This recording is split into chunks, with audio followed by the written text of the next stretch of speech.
오늘 기도를 멈추지 말아라 라는 제목으로 귀한 말씀을 나누도록 하겠습니다. 오늘 말씀을 볼 때 아말렉이 나옵니다. 그리고 이스라엘이 전투가 나오죠. 여기서 이스라엘은 아말렉과 전투를 하게 되는데 이 전투가 이스라엘에게 있어서 몇 번째 전투였을까요? 저도 이번에 성경을 같이 보니까 이것이 출애굽한 이후에, 이집트에서 나온 이후에 첫 번째 이스라엘과의 전투였더라고요.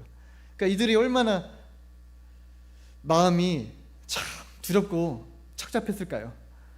전쟁은 처음이고 당장 지금 이 시간 전에는 물이 없어서 목말라서 모세를 원망하고 왜 이곳에서 이끌어와서 우리를 광야에서 죽게 하였느냐라고 한바탕 소동이 났을 때였습니다. 그때 아말렉이 갑자기 쫓아오니까 첫 번째 전투이고 이들이 가진 거라고는 40년 동안 헤어지지 않는 옷과 신발뿐이었죠. 무기가 있었다 하더라도 그들이 전쟁을 해봤겠습니까? 훈련을 해봤겠습니까? 굉장히 두려운 상황입니다. 의지할 곳도 없었습니다. 이때 굉장히 난감하고 이것을 우리가 주로 표현한 용어대로 하면 이것이 바로 불가능성을 이야기합니다. 우리 안에 있는 불가능성. 원해서도 아닙니다. 아말렉이 갑자기 찾아왔죠. 내 뜻도 아니고 내가 원함도 아니고 갑자기 찾아온 고난, 대적, 원수의 침입, 이 가운데서 모세는 어떻게 대처해야 되는지 정확히 알고 있었습니다. 출애굽기 17장 9절에 모세가 여호수아에게 이르되 우리를 위하여 사람들을 택하여 나가서 아말렉과 싸우라. 내일 내가 하나님의 지팡이를 손에 잡고 산 꼭대기에 서리라. 모세는 결정합니다.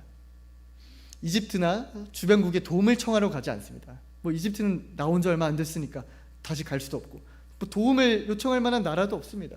그냥 싸우던가 도망가던가 한데 싸우길 택하고 우리의 힘으로 싸울 수 없다는 걸 너무나 이들은 이 열악함을 알았습니다. 그래서 모세는 산으로 올라가서 하나님께 권능의 지팡이를 들고 하나님께 나아가겠다라고 합니다. 이 성경을 자세히 보시면 모세가 기도했다고 기록되어 있지는 않습니다. 그리고 성경학자들도 의견을 달리하는 분도 있지만 공통적으로 모세가 기도를 한 것은 아니다. 하나님의 권능의 지팡이를 들고 하나님께서 함께하여 달라고 그의 의지적인 표현을 한 것이고 간구적인 그의 표현을 한 것이다 라고 나와 있습니다. 그러한들 모세가 거기 올라가서 정말 손으로 지팡이만 들고 있었을까요? 저는 절대 그렇게 생각을 하지 않아요. 모세가 그걸 들고 올라가서 마음속으로는 그리고 입으로는 강력하게 주님을 부르짖을 수밖에 없었습니다. 전쟁이 이루어지고 있고 아말렉이랑 이스라엘이 엎치락 뒤치락 싸우고 있는데 그걸 보면서 지팡이만 들고 있었을 수가 없습니다. 하나님을 향해서 도와달라고, 구원하여 달라고 옆에 있는 아론과 훌과 함께 마음으로 강렬한 외침을 가지고 입으로도 선포하면서 하나님을 바라고 악망하고 주님만을 의지하는 그런 시간이었다는 것입니다. 우리가 처한 그 아말렉과의 전쟁 가운데서도 우리는 옆에 있는 아군들을 의지할 수는 없습니다. 주변에 도움을 요청해서 해결될 일도 아닙니다. 그리고 적군이 강하든지 약하든지 골리앗이든지 아니든지 우리가 의지해야 할 분은 오직 만군의 주 여호와 하나님입니다. 왜냐하면 그 지팡이는 권능의 지팡이잖아요. 그 지팡이로 바다를 쳤더니 바다에 담갔더니 피로 변하고, 지팡이를 던졌더니 뱀으로 변하고, 그리고 지팡이를 앞으로 내밀었더니 동풍이 불어와서, 강풍이 불어와서 홍해가 반으로 갈라진 역사가 일어나 하나님의 기적의 지팡이인 것이죠. 그러니까 우리의 눈이 오직 하나님의 권능과 하나님의 임재만을 사모해야 한다는 것을 뜻합니다. 그리고 우리가 지팡이를 드는 의지적 표현이야말로 바로 기도인 것이죠. 그리고 그 권능의 지팡이보다 우리에게 더 확실하게 주어진 것이 있습니다. 지팡이는 낡을 수 있습니다. 지팡이는 깨질 수 있습니다. 하지만 우리에게 주어진 것은 썩지도 않고 망하지도 않고 집에 두고 잊어버릴 일도 없어요. 집에 착히 두고 오는 것처럼 그런 것도 없이 오직 언제든지 부를 수 있는 여호와, 우리 주어진 이름, 오직 예수 그리스도의 이름, 그 권능의 이름이 함께 하시기 때문에 우리가 그 이름을 가지고 나아간다면 결코 우리는 패배할 수가 없는 것입니다. 그것이 우리가 기도해야 하는 이유예요. 하나님의 능력이 내 삶에 개입될 수 있는 유일한 방법, 한 가지 방법, 기도밖에 없어요. 이르시되 기도 이외에는 다른 방법으로 이런 유가 떠나갈 수 없느니라. 기도 말고 하나님의 권능과 하나님의 치유와 하나님의 능력, 일하심을 우리가 경험할 수도 없고 그것을 요청할 수도 없는 것이죠. 그런데 우리가 때로는 이렇게 생각합니다. 기도란 게 사실 좀 어렵잖아요. 여러분은 기도할 때 나는 1시간 기도는 쉽다 하신 분 있습니까? 손을 들기 민망하시다면 마음속으로 이렇게 손을 들어도 되고 새끼손가락을 들어주시면 됩니다. 1시간 기도가 쉽다. 어렵습니다. 5분만 기도해도 기도거리가 때로는 떨어질 때가 있고 뭘 기도해야 될지도 모르겠어요. 1시간 기도 어렵죠. 정말 어렵습니다. 2시간 기도도 어렵습니다. 그래서 우리가 때로는 이런 생각을 하기 마련입니다. 기도는 특히 초신자일수록 기도는 목회자나 권사님들처럼 이 특별한 은사가 있거나 그런 분들이 쉽게 하는 거고 그들에겐 쉬울 것이다. 기도에 은사가 있어야 될 것이다 라는 생각을 하게 됩니다. 근데 이게 완전히 착각입니다. 전혀 그렇지 않습니다. 그들이라고 해서 기도가 쉽지 않다는 거예요. 미국에 있는 폴 워셔 목사님이 계십니다. 제가 종종 언급하는데 이분께서 심장마비가 딱 온 적이 있다고 합니다. 구급차에 실려서 병원에 와가지고 사람들이 CPR을 했겠죠. CPR을 하고 전기 충격기를 대고 뭐 몇 볼트를 해가지고 팍 하고 하잖아요. 그걸 하다가 이제 눈이 뜬 거예요. 의식이 들어와서 그가 처음 느꼈던 거는 정말 숨을 쉴 때마다 느껴지는 가슴뼈가 찢어지고 깨지는 고통이었다고 합니다. 그 전기 충격을 가했기 때문에 심폐소생술을 해야 하기 때문에 모든 갈비뼈가 다 부러지는 거예요. 생명을 살리기 위해서 이거 갈비뼈 부러지는 거는 상관하지 않고 의료진들은 하거든요. 그러니까 너무 괴로운 고통과 그 속에서 숨을 쉬기만 해도 죽을 것 같은 통증이 여기서 느껴진다는 거예요. 근데 그렇다고 해서 여러분 숨을 쉬지 않으면 어떻게 됩니까? 숨을 쉬는 게 너무 괴로워서 숨을 안 쉬어버리면 죽는 거예요. 이게 영적인 생활이 그렇다는 겁니다. 우리는 기도가 쉬워서 하는 게 아닙니다. 말씀이 항상 꿀송이처럼 달아서 하는 게 아닙니다. 기도를 하지 않으면 우리 영혼의 호흡이 멈추기 때문에, 우리 호흡이 멈추면 우리 영이 죽어가기 때문에 기도는 반드시 필수적으로 해야 되는 것이고 멈춰서는 안 되는 것입니다. 기도는 우리 생명이고 말씀이야말로 우리 양식이기 때문인 것이죠. 그래서 이것은 치열한 육신과의 전쟁입니다. 끝없는 육신과의 싸움. 아침에 일어나서 성경을 읽는 것 때로는 쉽지가 않습니다. 아침에 일어나서 기도를 하는 것, 이 습관과 루틴을 지키는 사람들은 대단해요. 어떻게 보면 그것이 전혀 쉽지가 않는 거예요. 그러나 우리가 생과 사를 거는 전쟁이에요.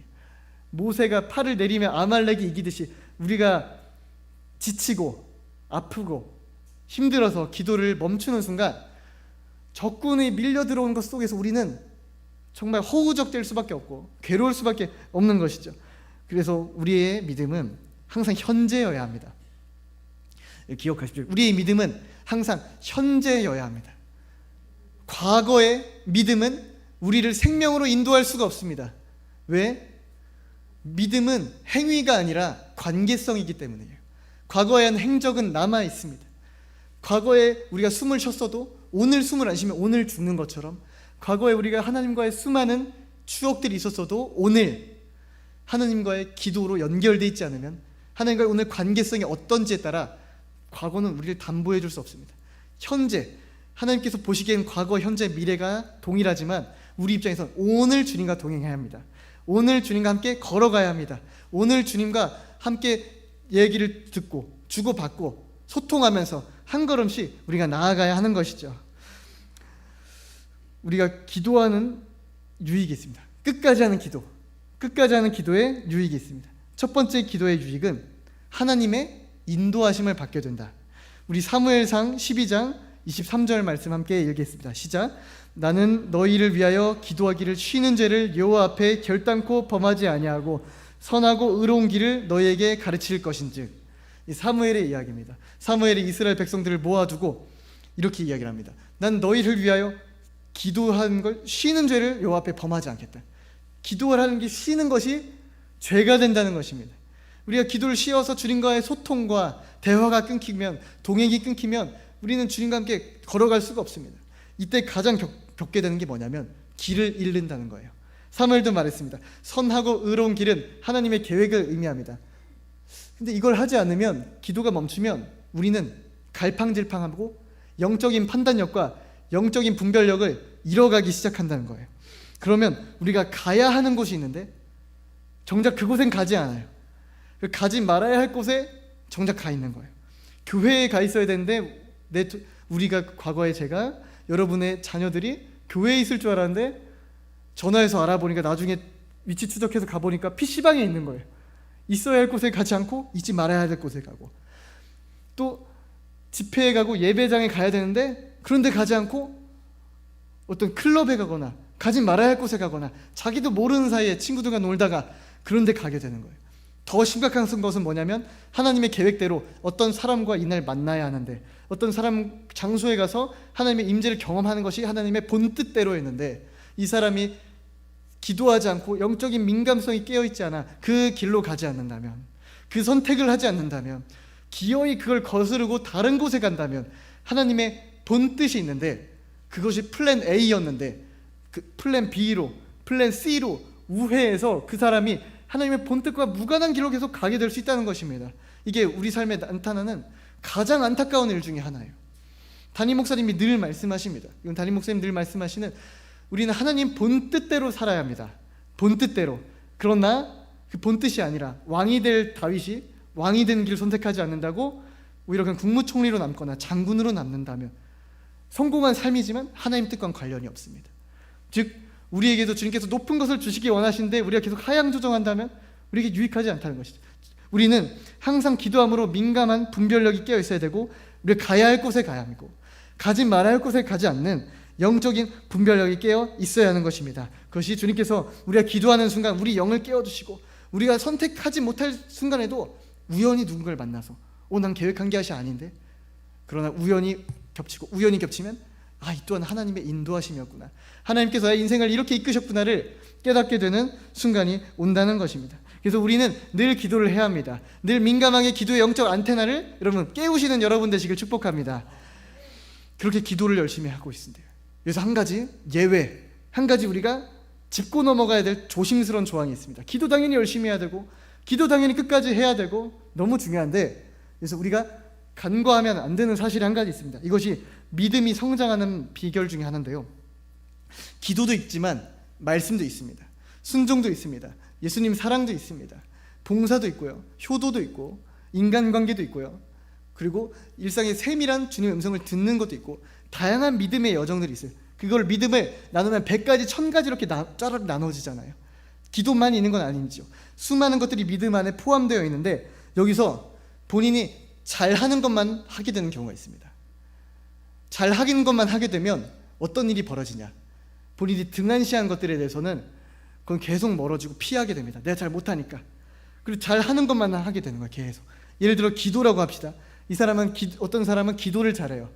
새벽 기도도 잘하고 방언 기도도 잘하고 통변 기도도 잘하고 부르짖는 기도도 잘하고 주님의 음성을 듣는 관상 기도도 잘하고 다 잘하는데 기도만 훈련하다 보니까 이 사람은 이웃에 대한 배려는 훈련하지 않은 거예요. 소홀한 거예요. 부족한 걸 알고 있는데 잘 안 되니까.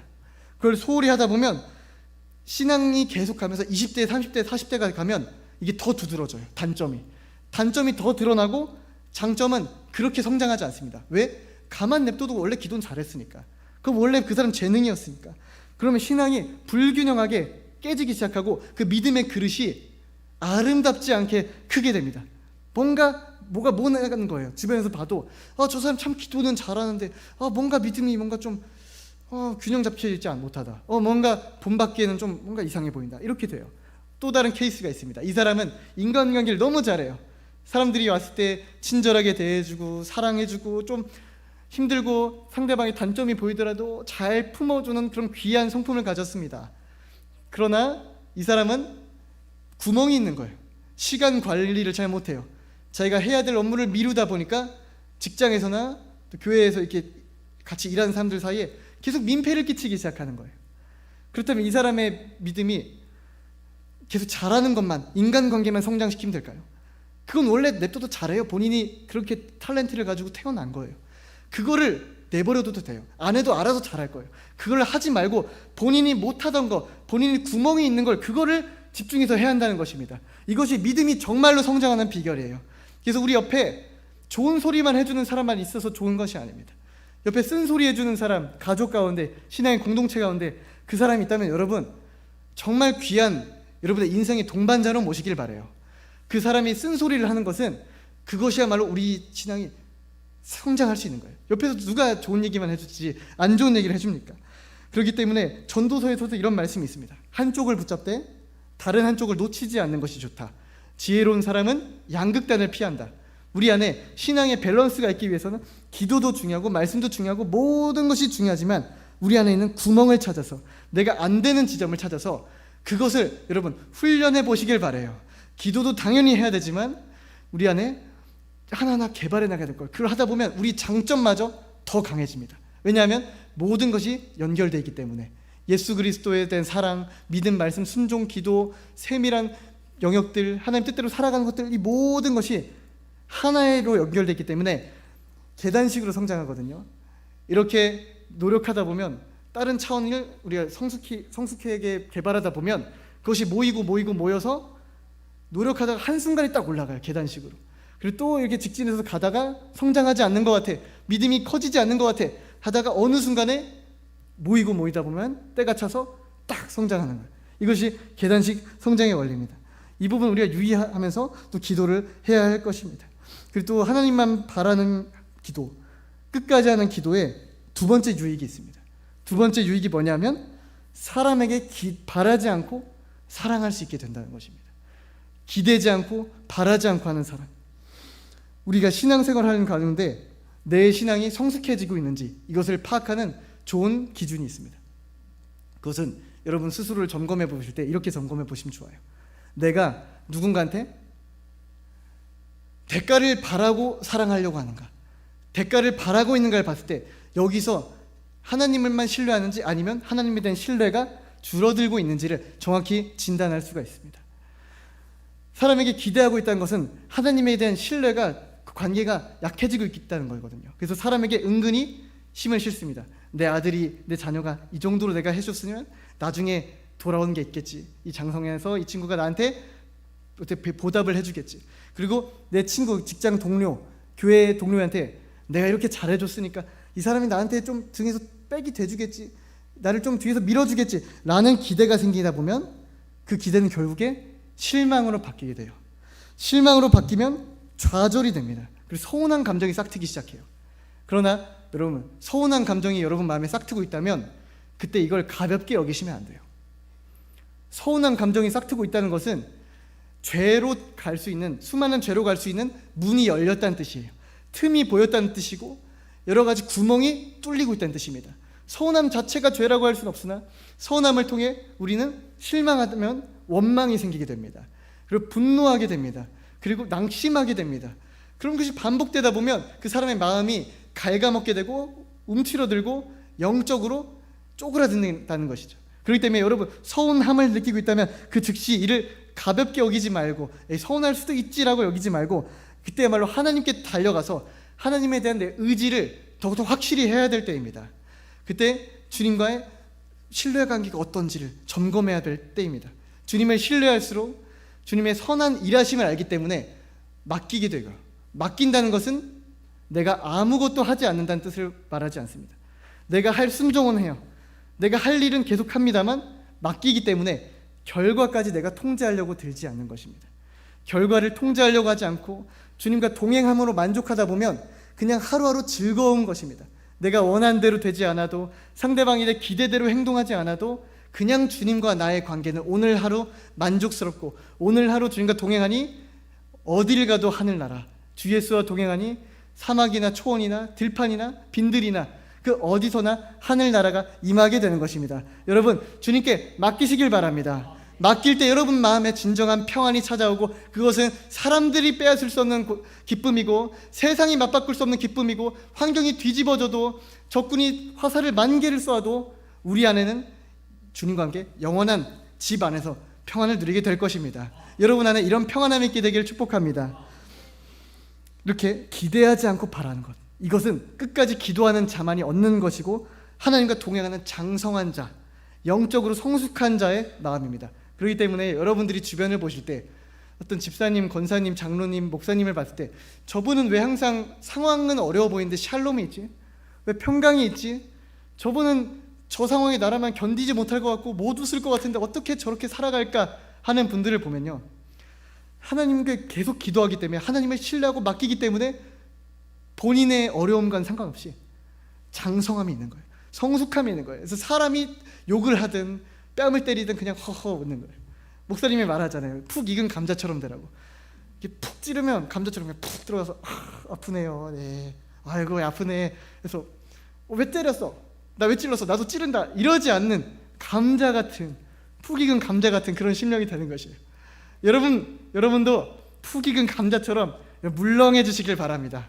우리 마음에 그 물렁함이 있으면 얼마나 푸근할까요? 교회가 얼마나 따뜻할까요? 물론 때론 겉면해야죠. 아까 말했듯이 쓴소리 필요하죠. 쓴소리에서 그 구멍을 메꿔주는 게 참 사랑일 때가 있죠. 언제까지 내버려 두는 건 아니죠. 하지만 그건 주님의 뜻에 따라 인도되어질 뿐 우리는 푸근했으면 좋겠어요.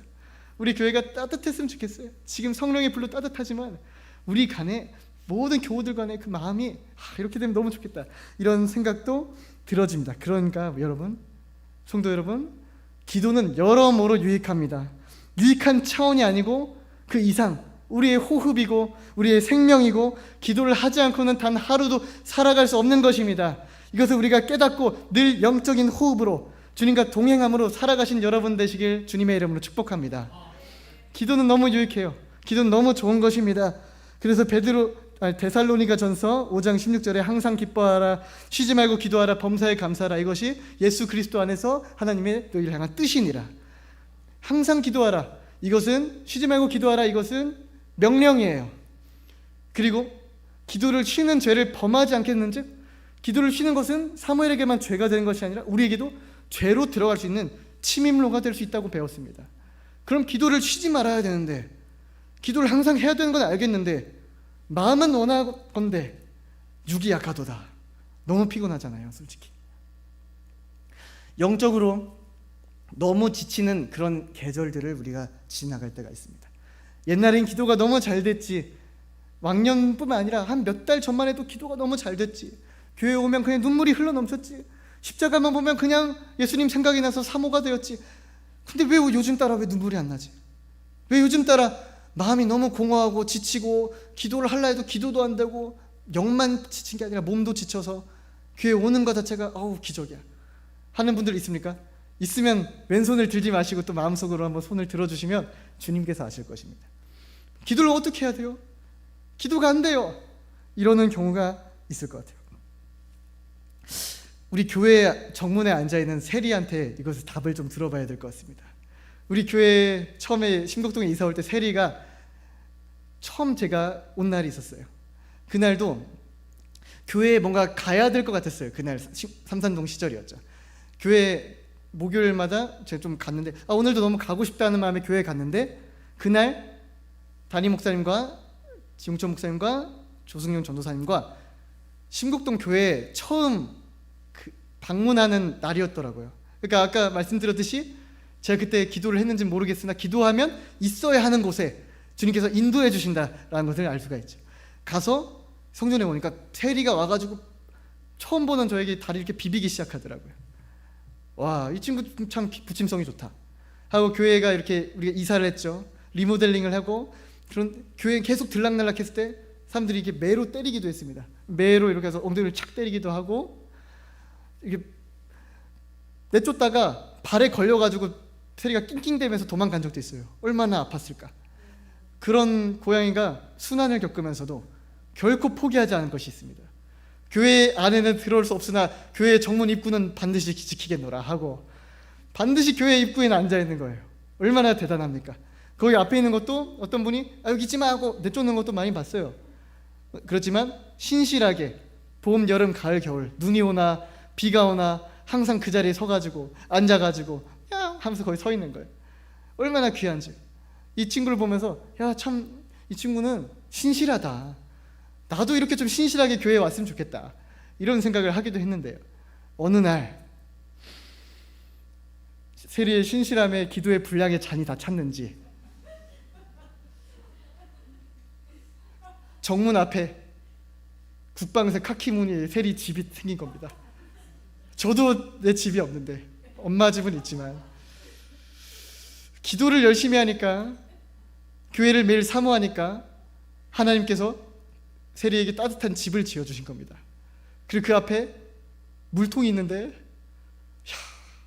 사람들이 매일 물을 떠다 줘요. 그것도 정수기 물을 떠다 줍니다. 사람 대접을 받고 있어요. 저는 어떻게 주냐면 찬물도 뒀다가 뜨거운 물도 살짝 눌러서 줍니다. 그럼 미지근해지니까 너무 뜨거우면 되겠죠. 그렇게 갖다 주면 세리가 앞에서 바로 마시지 않고 좀 간을 봐요. 이게 진짜 뜨거운 물인지 아닌지 보는 거예요. 데였던 거죠. 그래가지고 마시다 보면 와, 순식간에 그 반 토막을 쫙 마시더라고요. 아, 얘 물을 굉장히 좋아하는구나 많이 느꼈습니다. 집을 주셨다. 세리의 집을 보면서 전 느꼈습니다. 우리 세리가 집을 침노했듯이 우리는 하나님의 집을 침노합시다. 세례 요한의 때부터 천국은 침노를 당하다니 침노하는 자는 빼앗느니라. 세리도 자기 집을 찾았고 또 또한 도리교회에 나오시는 분들을 보면 정말 여러분 이건 좀 스스로 칭찬해 주셔도 될 것 같아요. 집에 가서 칭찬 3번 해주세요. 신실하신 분들이에요. 지금 교회에 있는 분들은 토요일에도 와서 같이 청소하고 주방 봉사하고 주일날 와서 예배하고 평일날 와서 기도드리고 수요 예배 금요 예배 매번 참석하시고 눈이 오나 비가 오나 마음이 힘드나 기쁘나 낙심이 드나 즐거우나 항상 교회에 와서 하나님의 얼굴을 찾고 하나님의 임재를 구하고 하나님의 언약의 성취를 간구하고 계시잖아요. 여러분 이건 스스로 한번 칭찬합시다. 여러분 세리보다 여러분이 더 신실한 걸 믿으시길 축복합니다. 그래 앞으로도 세리가 비교될 게 아니에요. 앞으로 어떤 교인이 오더라도 내 충성 하나님을 향한 내 열정만큼은 뒤지지 않는다. 내 침노만큼은 하나님 앞에 인정받을 것이다 하는 믿음을 우리 천국 하나님의 집을 사모하는 여러분 되시길 축복합니다. 기도를 하고 싶어도 안 되는 경우라고 제가 말씀드렸잖아요. 근데 저는 축복의 말씀을 드리고 싶고 기쁨의 말씀을 드리고 싶어요. 왜냐하면 기도가 되어지지 않을 때가 임계점이거든요. 최근에 주일 설교 들었죠. 우리 임계점이란 말을 들었습니다. 제가 늘 말씀드린 게 있습니다. 여러분이 영적으로 힘들다면, 막혔다면, 고난이 왔다면 그것은 바로 진급하기 직전이란 뜻이에요. 여러분 이를 진짜로 믿으시길 바라요. 진짜로 믿으셔야 돼요. 그 힘들 때가 그냥 우연히 힘든 거 아니야? 그냥 우연히 저 사람과 트러블 났는데, 우연히 직장에서 힘든 일이 생겼는데, 그냥 요즘 지치는데, 이런 수준이 아니에요. 왜냐하면 신앙의 계절이 있기 때문입니다. 신앙에도 봄, 여름, 가을, 겨울이 있어요. 여러분 1년 중에 가장 더울 때가 언제예요? 가을 바람이 불기 전이 가장 더워요. 가을이 와도 가을볕이 더 세요. 가장 추울 때가 언제예요? 그러면 1년 중에 봄이 오기 직전이에요. 봄이 오기 전이 가장 추워요. 그리고 봄이 와도 꽃샘추위는 와요. 여러분들이 가장 힘든 시기를 겪고 있다면, 기도가 되어지지 않는다면, 기도의 손을 모세처럼 힘이 빠져 내려놓고 싶어진다면, 그때야말로 신앙의 분기점이고 하나님이 여러분 믿음을 달아보시는 테스트 기간이면서 진급하기 직전에 주시는 영혼의 상급임을 여러분 믿으시길 바랍니다. 그때야말로 기도가 안 되죠. 오늘 기도가 안 되네 하고 일어난 건 그냥 찰랑찰랑 거리다 마는 거예요. 그냥 찰랑찰랑 거리다 마는 거예요. 내일 와서 또 기도가 안 되네 찰랑찰랑 하다 가는 거예요.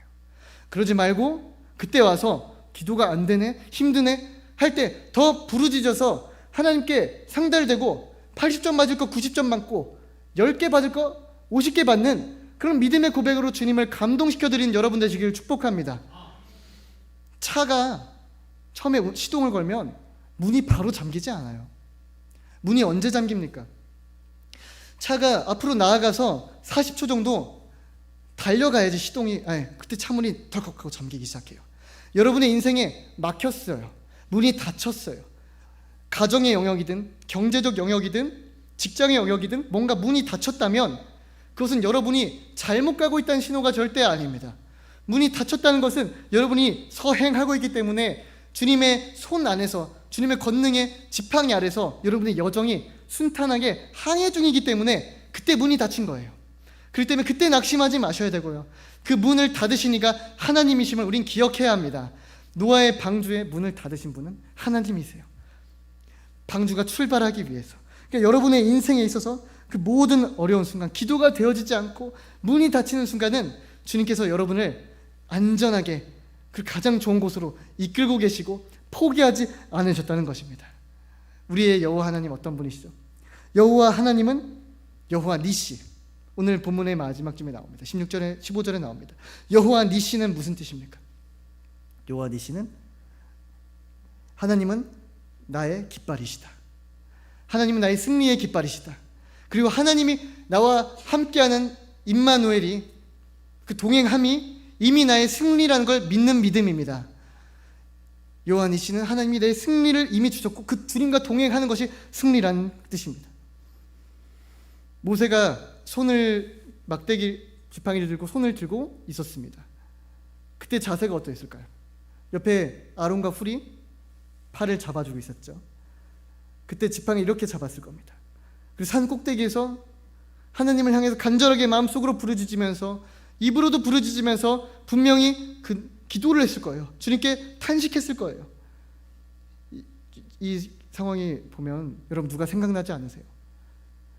산 꼭대기에서 손을 들고 나무를 붙잡으신 분이 한 분 더 계세요. 성경에 보면 바로 갈보리 산 꼭대기에서, 갈보리 언덕 꼭대기에서 나무를 드시고 주님 앞에서 손을 들고 간구할 수밖에 없었던 예수 그리스도가 우리를 위해 승리하셨다는 사실입니다. 예수 그리스도께서 십자가에서 내가 다 이루었다 하셨고, 그리고 사망의 권세를 모두 다 이겼다라고 하셨습니다. 모세보다 더 나은 모세, 모세는 이룰 수 없었던 완전한 모세, 즉 우리의 구원자, 우리의 통치자, 우리의 왕, 재판장, 제사장 되시는 예수 그리스도께서 내가 세상 끝날까지 너희와 함께 하겠다라고 하시고 내가 너희를 버리지도 떠나지도 않겠다라고 하셨어요. 그 예수 그리스도께서 지금도 우리를 왜 중보하고 계십니다. 로마서 8장 34절, 누가 정죄하리요? 죽으실 뿐 아니라 다시 살아나신 이는 그리스도 예수시니 그는 하나님 우편에 계신 자요 우리를 위하여 간구하는 자신이라. 갈보리 언덕에서만 손을 들고 우리를 위해 기도하신 것이 아니라 지금도 하나님 우편에서, 그리고 영적으로는 지금도 여러분 옆에서 여러분 마음에 보낸 성령님과 함께 우리를 위해 영원히 간구하고 계시는 그 예수님과 동행하는 것이 우리의 승리의 보증 되신 예수님의 동행이십니다. 여러분 이를 믿으시고요, 여러분 혼자가 아니에요. 그러니까 기도가 되지 않을 수 있습니다. 여러분에게 찾아온 아말렉이 너무나 그 고난이 힘겹고 이기기가 벅찰 수가 있습니다. 그러나 이때 다시 한번 승리의 깃발을 높게 들고 예수님을 부르짖으십시오. 그러면 이미 승리하셨고 십자가에서 모든 걸 이루신 주님께서 우리에게 널 떠나지도 아니하리라, 버리지도 아니라 하리라 하신 주님께서 여러분과 동행하실 것입니다. 그 주님을 향해 우리 끝까지 오늘도 손을 들고 주님을 바라보심으로 모든 시선을 주님께 돌리고 살아계신 전능하신 하나님을 바랄 때 내 삶은 주님의 역사가 되고 하나님이 일하기 시작하네. 그 하나님의 일하심을 여러분 삶에 체험하시는 복된 인생 되시길 축복합니다. 최근에 우리는 겪었잖아요. 의사들도 안 된다, 사람들도 불가능하다, 이것은 치유할 수가 없고 병원에서는 더 이상 손을 댈 수가 없다, 불가능이라 말하는 아말렉과 같은 군사의 상황에서 하나님께서 권능의 손을, 지팡이를 높게 드셨을 때, 그리고 우리가 기도할 때, 목사님께서 기도하셨을 때 불가능성이 하루아침에 해결되고 꺾이고 승리하는 예수 그리스도의 이름의 권능의 역사가 있었습니다. 그 역사가 단발적인 역사로 끝나지 않고요, 2025년 여러분의 인생의 매 순간에 막히는 아말렉과의 싸움에서, 경제, 가정, 모든 어려움에서 직접적인 승리의 역사로, 기적의 역사로 여러분의 모든 문제를 풀고 하나님이 하셨다, 하나님이 살아계셨다라고 간증하시는 복된 인생, 그런 2025년 되시길 주님의 이름으로 축복합니다. 기도하시겠습니다.